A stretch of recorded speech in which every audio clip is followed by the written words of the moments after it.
Hello, and welcome to the Accountability Coach podcast, where we discuss proven business success principles related to helping you make more money, work less, so you can enjoy even better work-life balance. This is Bachrach.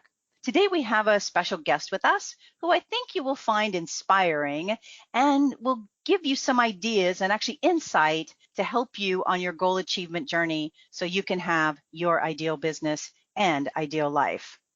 Michael Unbroken is an entrepreneur, a podcast host, award-winning speaker, advocate for adult survivors of childhood trauma, and a best-selling author. He wrote Think Unbroken, Understanding and Overcoming Childhood Trauma, and his other book, Think Unbroken, 8 Steps for Healing Your Inner Child. Welcome, Michael. We really appreciate you joining us today.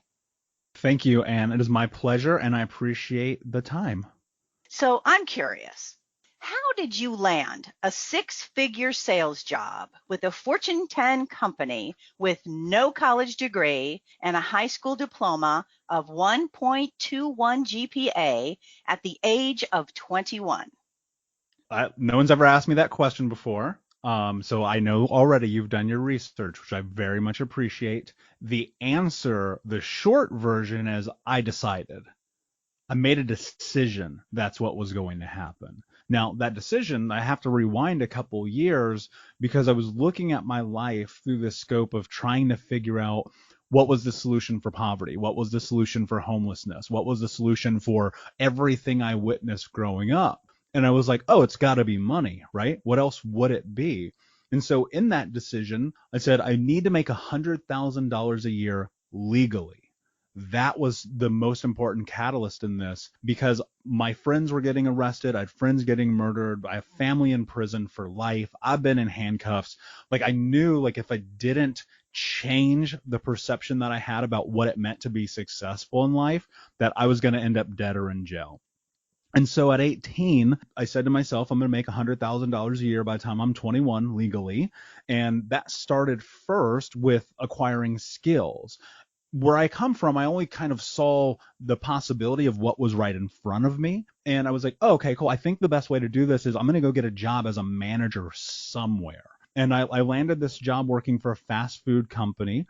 And when I was 18 years old, I was leading a team of 52 people where we were doing, over $1 million in sales on cheeseburgers and fries. And it's crazy when I think about it. Like I learned how to read a P&L when I was 18 years old. I was in leadership. I've hired and fired 500 people at least, if not more. I've trained people up through the ranks and so on and so forth. And so I was just always trying to get skills so I could get to this point where I could make that kind of money. But the really fascinating thing that happened between like 18 and 21 and landing that job with that Fortune 10 company was one day I was on MySpace. So I'm going to age myself a little bit here. I'm on MySpace and I'm chatting with one of my friends who went to the same high school as me. And he's telling me about he has this job working for an insurance company. And my mind was blown because I didn't know that was possible. I didn't know you could do something like that. I thought those kind of jobs were for people with college educations who came from well-to-do backgrounds, who, all those things. And that's not me. That's not where I'm from. But him having that experience, however he came across it, helped me understand that I could have that too. And so for basically the next year and a half, I just started getting better at writing resumes. I started getting better at interviewing. I started getting better at my cover letters. And I just kept sending them to every corporation. It wasn't even just insurance, right? Because that's what he kind of taught me about. But it was every single company where I was like, wait a second, these people wear suits and ties to work. They must make money. And eventually what happened is right as I'm heading into my 21st birthday, I cashed my first check for $10,000. And that just started that thing of getting more skills to have utility in the workplace. So amazing that, it comes down to a decision. I'm going to choose to do this, right? Yeah. And it's just a choice. And so many times I think people just don't just sit down and say, I'm going to choose this. I'm making the decision to do this.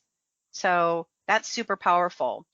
you were able to make $25 million in revenue in 5 years by being on the phone.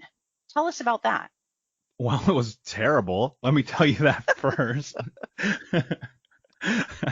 It's so funny to me because I've got these pictures of me in the office with this silly little headset on, and here's the truth about it. I learned how to be an amazing salesperson when I was like 8 years old. I used to go knocking door to door back when you could do that. It'd be like 9 o'clock at night. I'd be knocking on people's door like, "Do you want to buy some candy?" And that led me to this place in life where I guess I was kind of destined at some point to land a sales job. But I think about this a lot. You're always like selling yourself. Like that is a part of the experience of when you're in business. And so it was learning not only the tactics of the sales script and things like that, but it was about creating value for people, because I would be in this room. You're talking like a Wolf of Wall Street type environment where there's hundreds of people on the phone at one time. You got the metrics boards up, you got the call waitings, you got the lines are blowing up all day long. We all had assistants. There wasn't the Wolf of Wall Street environment, but it was kind of like that. And the one thing that I tried to do to differentiate myself is I was trying to be an anti-salesperson, right? I was trying to create value for people. I was trying to help people. And in doing so, that made me successful. Because think about this. I hate being sold to. Like if I walk into a place and I just feel like people are selling me, like I want to leave. You know what I mean? Because I think part of being a human being is like we want to make our own decisions. And so I took what they were teaching us, right? Sitting with the other people and learning how to do the sales and all of those things. But then I made a decision, even though it got me in trouble because I didn't follow the script. It helped me be successful. And I was a top 10 producing agent for this company again and again and again and again. And the greatest thing about that was I learned what I didn't want, because for 6 years I worked for that company. And yes, I had a ton of money, but I was miserable every single day. And of course, because I was a kid who didn't know better, I blew all of it. So there was no money left when I left. But I learned a lot of tangible skills in that. I learned about what I wanted and what I didn't want out of working for a company. Because there's things like, they time your bathroom breaks. Like, I don't know, is that worth money to you? Because it's not to me. And so, yes, I became very successful and I made that company a lot of money, but at what cost? Yeah, that's just so powerful. Now I'm going to make an assumption here that maybe you might have been scared or afraid of something that could happen at some point in your life. So how do you commit to doing something when you're scared or afraid of, and I'm going to use air quotes, what might happen, like making prospecting calls, for example? What might happen? I'm scared or I'm afraid. How do you commit to doing that and get over that feeling? Yeah, that's a great question. I look at it like this, and it may be different with my perspective than most, but the worst thing that ever happened to me has already happened. The only worst thing that's going to happen next is I'm going to die. So in between now and that moment, what are you going to do? Make a decision, face your fear. You're worried that you're going to be judged. You're worried that people are going to make fun of you because you don't have it all down yet. You're worried that there's going to be this gut check time that you're not going to show up. Look, the truth is, the reality, like I write down every single morning I wake up, I sit down with my journal. The first thing I write every day is face fear. And it's the first thing in the morning. I don't know what's going to happen, but I write down face fear because I know it's coming. I know there's going to be this moment where I'm going to have to do something that makes me incredibly uncomfortable. It's a part of it. Is it a sales call? Is it writing an email? Is it copy? Is it putting up an ad? Is it putting another $10,000 over here? I don't know what it is. Do I have to fire half my team today because of COVID? I don't know what's going to happen. You know what I mean? And so you have to be willing to face your fear. I know on the backside of every single time I've made a difficult decision, I've learned something. I'm not saying that it was fun, because most of the time it's not, but I learned something. And I think one of the big things that you have to identify is like, why are you doing this? Like, what is the point? Because if you're just trying to like make money and that's ultimately the goal, that's easy. You pick up the phone, you start calling people. You're out of excuses. That's the goal. If your goal is to create massive impact and change in your life, in your community, in the world, it's going to cost you a lot more. And I think people get caught up in fear because they don't know everything yet and they want it to be portrayed that they do. I don't know anything. That's why I have mentors. That's why I read 70 books a year. That's why I get up at 5 o'clock in the morning and I start doing things because I got to figure it out, right? If you let fear cripple you, then it's going to. But again, this comes back to where we started this conversation. You're going to have to decide to face that fear, knowing failure is inevitable. Because I promise you, as much as I know the sun will rise in the morning, you will fail. But you can take that failure and use it as data. And when you do that, you then have a much higher chance to be successful in your life. I totally agree. I constantly tell my clients that, successful people are comfortable with being uncomfortable all the time. And that's how they've got to be successful. And that's how they will continue to be successful, and go to whatever their next level is. And it sounds like you're comfortable with being uncomfortable all the time as well. Yeah. Well, look, here's the thing, right? I mean, I've spoken in audiences of 2 people. I've spoken in front of 10,000 people. I grew up in an area where statistically, I should be dead or in jail. My zip code is a greater indicator of success than anything in my life.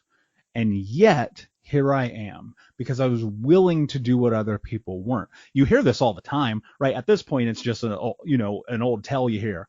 Oh man, they did everything that other people weren't willing to do. Why do you hear that all the time? Because it works, right? And so that's the thing I want people to think about. Like, you just got to keep doing stuff. Make your mind up, make a decision, do the hard things, challenge yourself, figure out who you are, what you stand for, what your values are, what your mission is, what your vision is, and go towards it. Because ultimately, here's the thing that really keeps me awake at night. People will always inevitably ask me, well, what are you afraid of? I'll tell you, the one singular thing in my life that I'm afraid of, the one thing that terrifies me, is that I'm going to die with regret. And dying with regret is a life not lived. So stop making excuses and go and figure it out.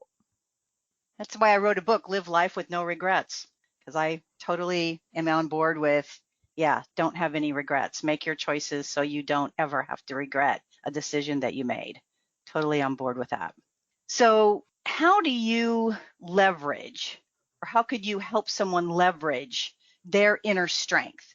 Like, where does it come from? How can I really leverage that to get to my next level? I think that is entirely within the framework of self-awareness. Because if you don't know who you are, nobody else is going to be able to help you figure that out. And you're going to have to sit down and really start to identify the key parameters of what it is that you are as a human being. Like, I mean, even sometimes I think about it because I'm very business minded. I'm like, who are the KPIs of Michael? Right? How do I know if I'm doing the job? How do I know if I'm showing up every day? How do I know the thing that I should be leveraging? People focus so much on their weaknesses, right? And I'm like, how do I double down on my strength and then hire somebody to do the other things I can't? I think about this a lot. Like, what's the goal? Let's say sports analogy because it's easy. The goal is to win a championship, right? That's the goal. I don't care how I win the championship. I want to win the championship. And so if I know I'm terrible at dunking the basketball, I just can't do it, right? Why am I going to keep trying to learn how to do that? Why am I going to become proficient in something that is physically impossible? I'm 5 foot tall. I don't know. I'm not 5 foot tall, but you get my point, right? Whereas my skill, my strength is I'm great at passing. I'm great at driving for a layup, right? That's my skill. Why would I not be leveraging that to support the mission? Instead, I'm over here trying to fix the thing that is never going to work. And I think people, you hear it too often, get better at your weaknesses. I just don't agree with that, right? Now, do skill have utility? Of course, you can always create skills in your life. You can always learn skills in your life to become better. But at some extent, at some point, you're just not going to be proficient. But you can't know this without doing an inventory and a self-assessment, right? Without doing those things, there's no way for you to pull that part of you out that is your strength to then leverage it to catapult you into what's next. Because if you can't name it for yourself, it's going to be really difficult for somebody else to, unless you're like a one in a million and somebody sees it from a mile away. I don't know about you, but that's pretty rare and that's hard to come by. And so in that, what I'm always thinking about is like you can, in a literal sense, take a piece of paper, put a line down the middle, write down the things that you're good at, the things that you're proficient at, your strengths, and then write down the things that you're not. And look at those strengths and focus on them, right? Like I know for sure one of my strengths is leadership. It's in fact one of my values. I've been a leader since I was 18 years old, really longer, right? And I know that. I know I'm a good leader. I believe that. But I am terrible at accounting. Why in the hell do I want to do accounting if I'm so bad at it? When I can hire an accountant to come in and make sure the government doesn't come and audit me. You know what I mean? You can be great at anything, but you cannot be great at everything. Yeah, again, I 100% agree with you. I've always told people, yeah, focus on your strengths, get better at those, and hire everything else because you can. There are like CPAs, experts that do other things that you're not good at. So why not? Why waste your time on trying to get better at something you don't like or you're not good at when you can just really exploit your strengths? How would you suggest? Let's say that I don't know something came up and I got stuck. So how do you recommend people get unstuck and basically out of their own way to kind of get past whatever's holding them back to go to the next level? Any thoughts on that? Yeah, you move. Action. You need momentum. Look, I get stuck too. Definitely. Like I don't want to be like preaching from a pulpit up here because I get stuck also. But the way that you get unstuck, the way that you continue forward is you take action.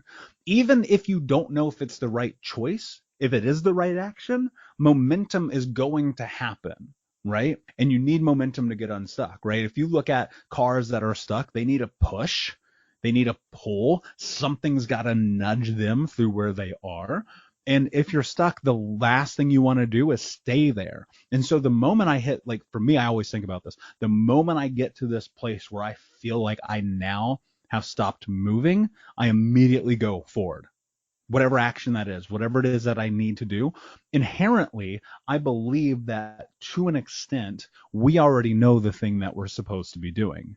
The reason we get stuck is because we're not trusting ourselves enough to do that thing, right? You hit a bottleneck.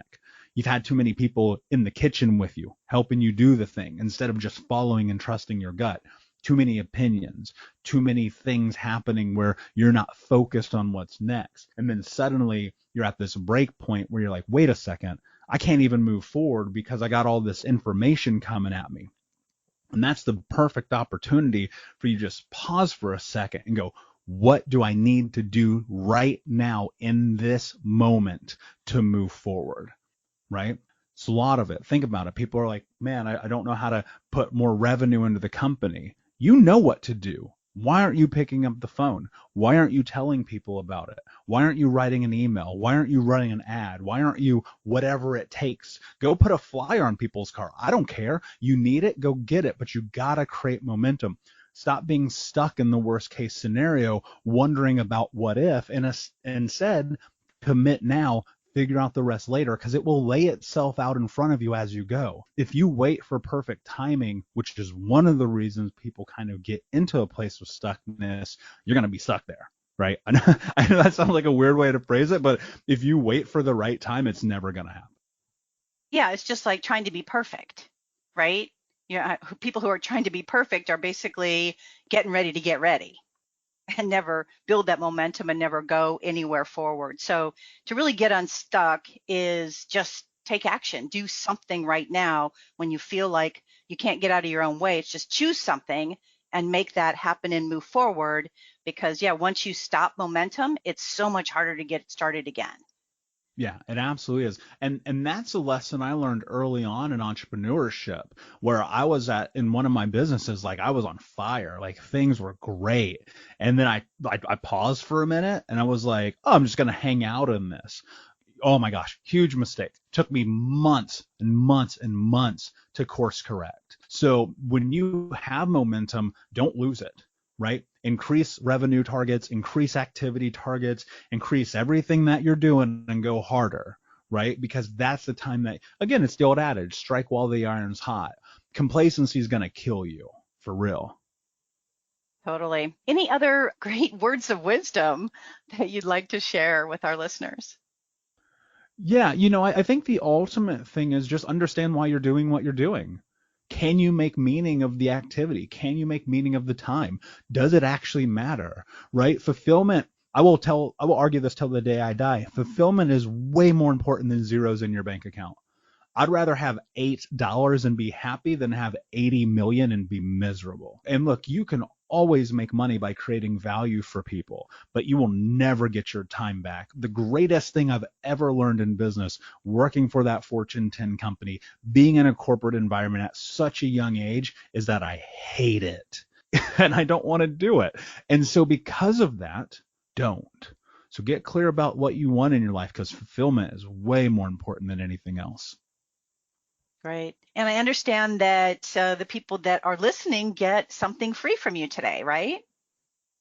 Yeah, absolutely. Everyone who would love a copy of my book, Think Unbroken, you can just go to book.thinkunbroken.com to check it out. And of course, I'll say this, you can go to the library and get it. You can get it on iTunes. It's everywhere, right? So yeah, book.thinkunbroken.com. Great. Book.thinkunbroken.com and get Michael's free book for everybody. Well, I certainly appreciate you and your time today and all your great ideas and actually motivation and inspiration, at least for me. So I think everybody else hopefully feels the same positive energy going out from you, and hopefully they'll grasp that and take their next step. And if they're stuck, get unstuck. It was my pleasure, my friend. Thank you so much. Well, my hope for our time together with Michael Unbroken is that you got value and an idea or two that will help you be even more successful, professionally and personally. Feel free to share my podcast with others, as they can be found on most podcast platforms and in most English-speaking countries. And if you'd like to get a short daily fix from me, subscribe to the Accountability Minute, which can also be found on most podcast platforms and in most English-speaking countries. And always aim for what you want each and every day. Until next time, make it a great day, today and every day. I appreciate you listening.